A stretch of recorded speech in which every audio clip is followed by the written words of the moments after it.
So let's you and I do a little math today, shall we? The Mercedes AMG GT-R that we have already driven is 577 horsepower. This, for the avoidance of doubt, is not an AMG GT-R. It has 720 horsepower.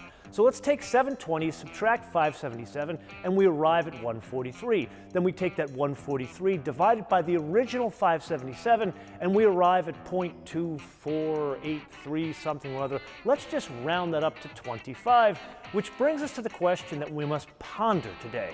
Does one need an extra 25% more horsepower in a car that is already stupidly fast?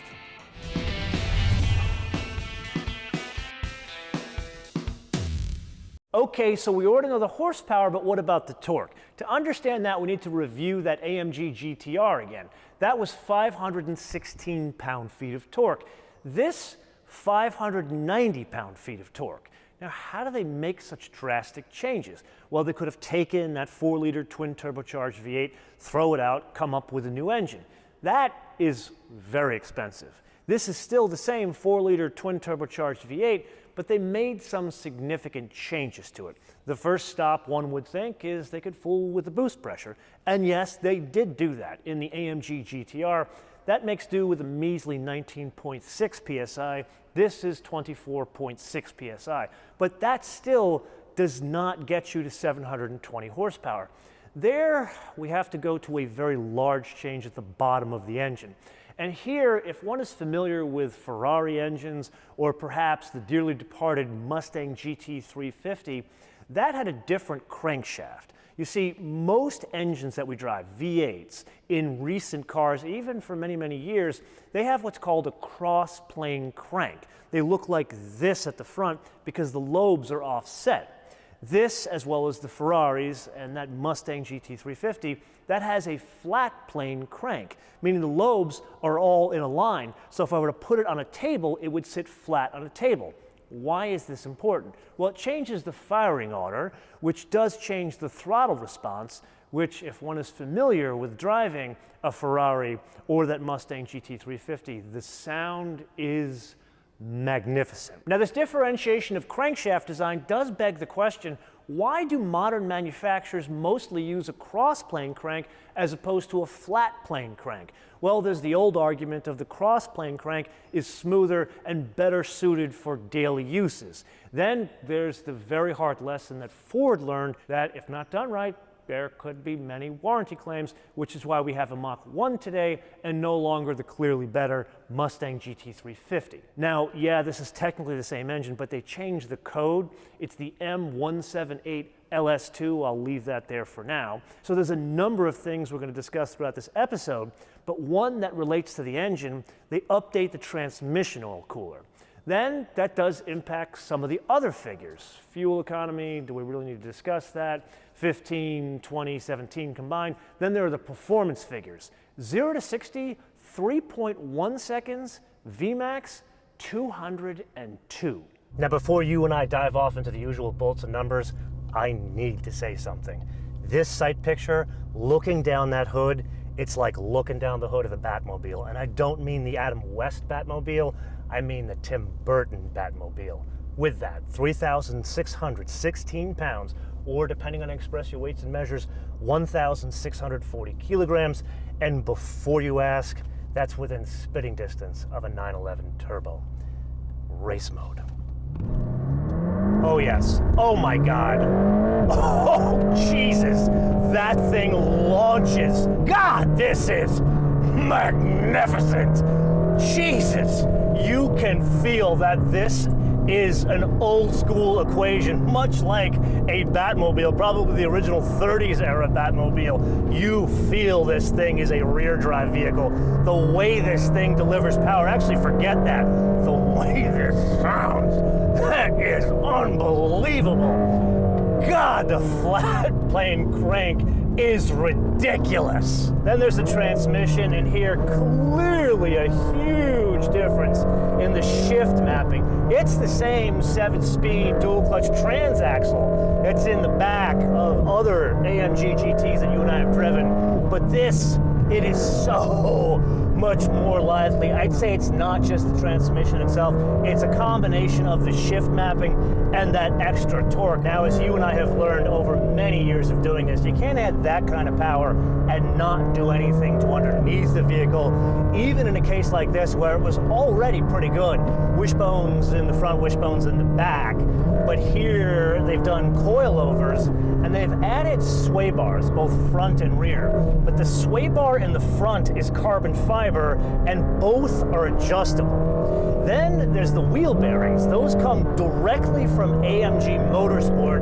Then if they're gonna do some motorsport, they might as well change the formulation, how they manufacture the bits underneath the vehicle. So those wishbones, forged aluminum, as is most everything else underneath the vehicle. Then layered on top of that, one can manually adjust the camber. All of that is contained within a wider track. Overall, what's the impact of the changes of the components, the materials, and the different dimensional changes? The personality is different. Like, I didn't expect it to be so much of a separation of church and state, or in this case, AMG GT to Black Series. Yeah, I could give you the cliche, oh my God, it's a race car with headlights. But this, it's kind of more than that. This really demands you to be a better driver. This is not the kind of thing where you would step out of, say, a 911 Turbo, where you would look like a complete rock star, and get into this and think you'd have the same result. This is one where you would absolutely need driver training, car control, that kind of stuff. Then we get into the brakes, and here, surprise, surprise, carbon ceramic rotors, 15.8-inch diameter rotors in the front with 6 piston calipers, 14.2 in the back with 1 piston calipers. As we discussed earlier, it's close to a 992 turbo in terms of mass, as well as power, actually over that. And here, the brakes, they work in conjunction with this kind of power.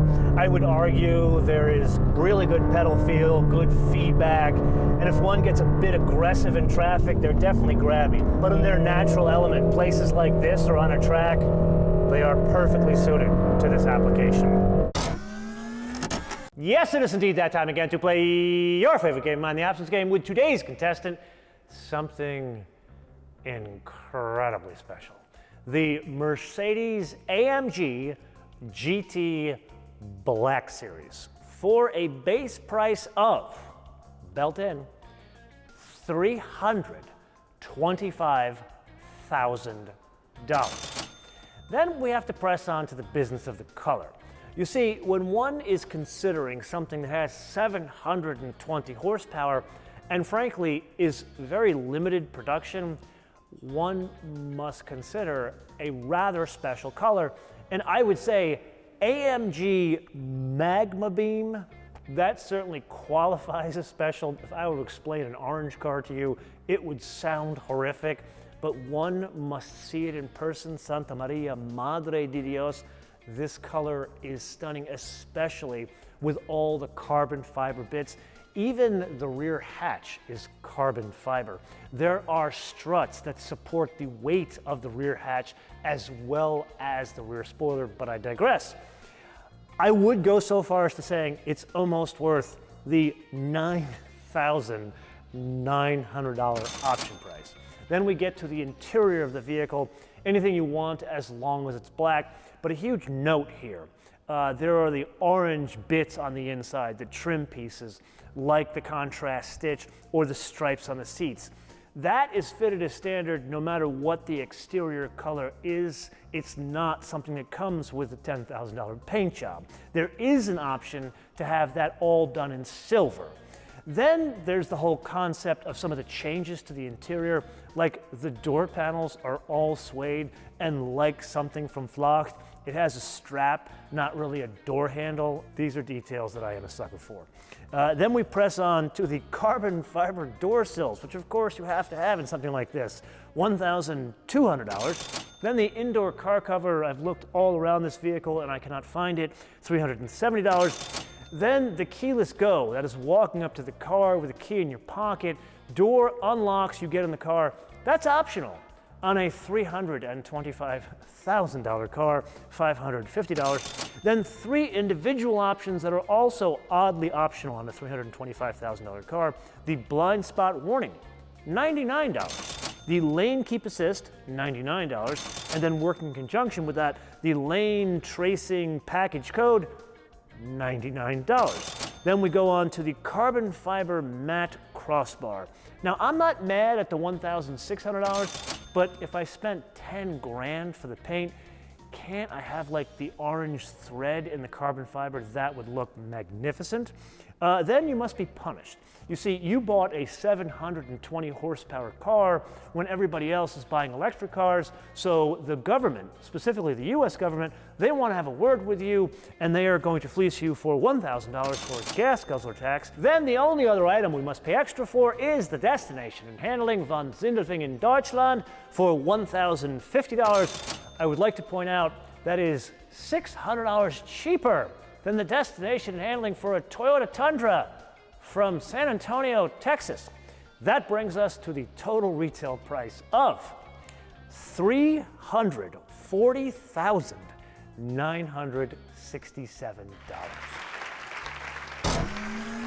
Now, for those of you that have been paying extra special attention throughout this entire episode, why yes, that is the exact same knob that we experienced in the AMG GT-R that selects between 9 different traction control settings.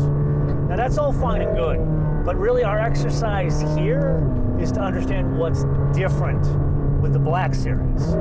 And the thing that really stands out here is not all the bits we discussed, but what it's contained in. So yeah, there's a lot of carbon fiber out there, but let's start with the front of the vehicle. We talked about the wider track, so the front of the bodywork is wider. It has the flicks on the side to provide a bit more downforce. Then you notice the front splitter. It's adjustable. Now this one, it doesn't look like it's adjustable, but there are these metal rods that connect to the splitter and adjust the splitter either in street mode like we have now or in race mode. When it's in race mode, it provides additional downforce not just to the front of the vehicle, but to the back of the vehicle because it changes the whole attitude of the vehicle, kind of like this. Which brings us to the hood. That too is carbon fiber, and I believe the fenders are carbon fiber as well. The hood has these openings that basically draft the hot air out of the vehicle. And a little aside here, when I was driving this thing in traffic, so basically not aggressive like this, where it has more opportunity to breathe, but in traffic, you see the heat coming out kind of like a track car. So whatever's in front of you, whether it be vehicles or something else, the picture is almost slightly distorted. Now granted, when you get to these kind of speeds and it's extracting more air out of that scoop a bit faster, you don't notice it at all. It's only a traffic kind of thing. Then diving a bit deeper into the front bodywork, there's ducting on the inside of the air dam that's used to cool off the brakes. That works in conjunction with the slats on the top of the fenders that draws the hot air away from the wheels. Then moving to the back of the car, you can't not notice that diffuser, which is very different than the one in the GT-R. And again, it works in channeling the air around and under the vehicle. Looking underneath the vehicle itself, there's flat panels. So it's very much like a 992 Turbo or a GT3, where it's a completely flat bottom. That in turn channels the air away from the vehicle, which brings us to the biais de resistance, otherwise known as the douchebag wing.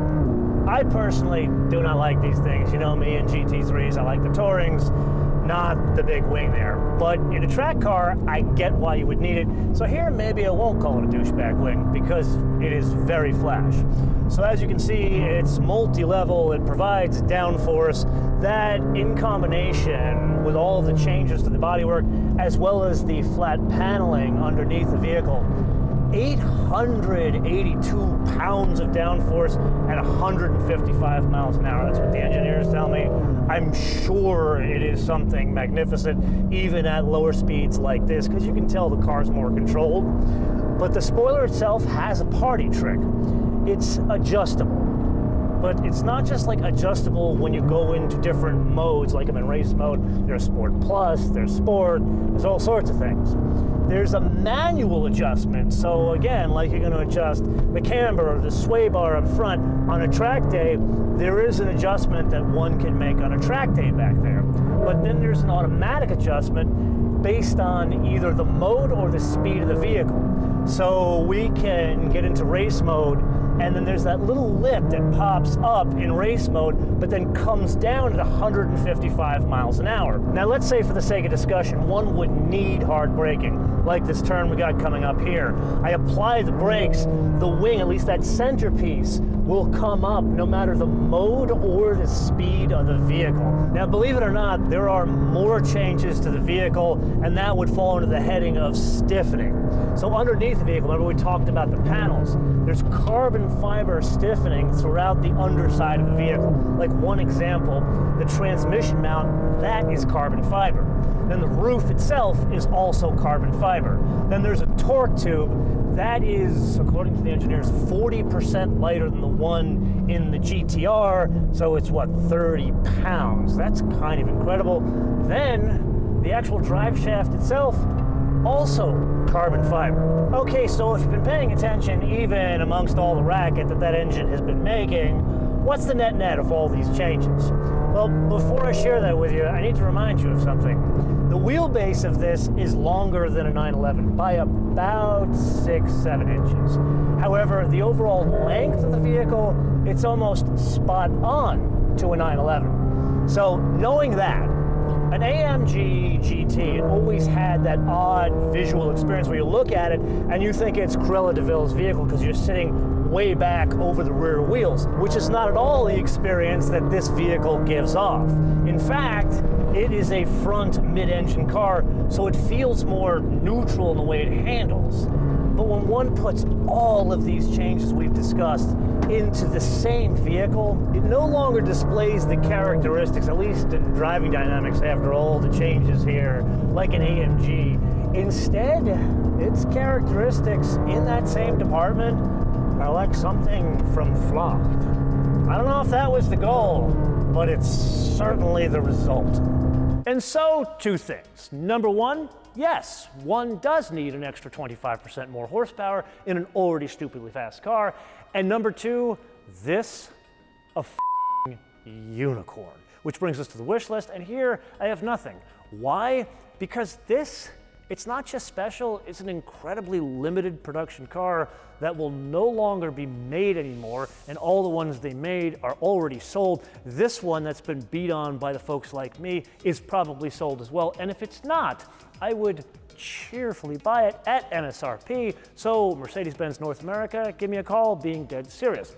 And this brings us to the real discussion we have to have, and that is collector cars. Now, for those of you that have been paying attention to the show over the past couple of weeks, we've been doing a mini-series with a man who literally writes the book on collector car values. That's Dave Kinney. He's the founder and publisher of the Haggerty Price Guide, and he's coined the term Black Series, but not just for AMGs, for all cars that are effectively factory fresh collector cars. Think like Cadillac CT5V Blackwing or anything from Porsche Motorsport. Cars like those generally don't depreciate. They usually appreciate very quickly, and they're brand new cars. I don't think this is going to depreciate. I think this is going to appreciate immediately and will continue to rise in value because very few of them will be made and all of them are spoken for. That gets us to the point where I turn this around to you guys to opine in the comments below or via our social media, MotoManTV all one word, MotoManTV all one word, Facebook, Twitter, and Instagram. And with that, instead of beating you up about likes, subscribe, and notifications, sharing these episodes, I'm going to leave you with two behind-the-scenes moments. You look at this, it's got a lot of edges hanging off of it. And in the transit from the hangar all the way up to the shoot road, I literally caught a plastic bag. Now, as I was driving up the California coast, most people look at me in this thing and think, man, that guy's a douchebag. But then they see what looks to be a parachute to them, and they think, man, this guy really thinks he's some sort of boy racer. Then on the way back, it was a very different day from what you saw in the overall driving scenes where it was a nice California sunny day. Instead, the sky opened on the transit back, and let's just say the steamrollers, that they call it tires here, not the best choice for the ride home. Until I see you in the next episode, bis später.